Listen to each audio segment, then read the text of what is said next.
During the Battle of Saipan in World War II, Imperial Japanese Army General Saitō intends to form a new line in northern Saipan that is anchored on Tanapag on the west, follows southeast to a village called Tarahoho, through to the east coast. However, his army's cohesion is disintegrating. Some of the remaining forces move north, others hold up in whatever caves they can find and put up sporadic disorganized resistance. Between 2 and 4 July 1944, the 2nd Marine Division takes the ruins of Garapan and its harbor. The 4th Marine Division quickly moves north on the west coast in the face of light resistance. As Saitō's attempt to form the defensive line collapsed, he eventually moves his final headquarters near Makunsha village on the west coast north of Tanapag. On 4 July, the 4th Marine Division and U.S. Army 27th Infantry Division head northwest.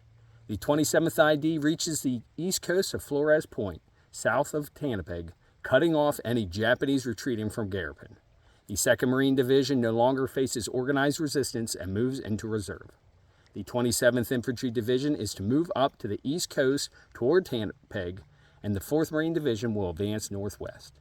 The 4th Marine Division continues to make rapid progress north during 4 and 5 July, and on 6 July, U.S. Marine General Holland Mad Smith orders them to head toward the eastern coast near Makunsha to cut off the Japanese forces fighting the 27th Division.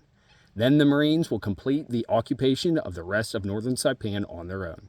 In the evening, the Marines have taken Mount Pedosakura, one of the last mountains before reaching the northern tip of the island, but the units that turn toward Makunsha encounter too much resistance to reach the eastern coast. Japanese General Saitō realizes he cannot create a defensive final line. His headquarters, which are under constant artillery attack for days, is now in the range of American machine guns. What is left of his command is trapped in a northern corner of the island, almost out of food and water, and slowly being destroyed by overwhelming American firepower.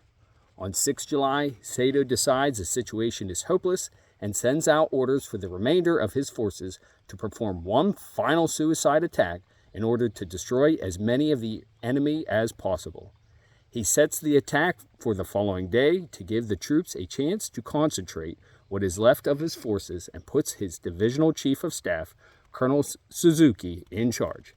That night, Saitō eats his last meal and commits seppuku, and Admiral Nagumo kills himself around the same time. As always, stay salty, stay safe, Semper Fi, and carry on.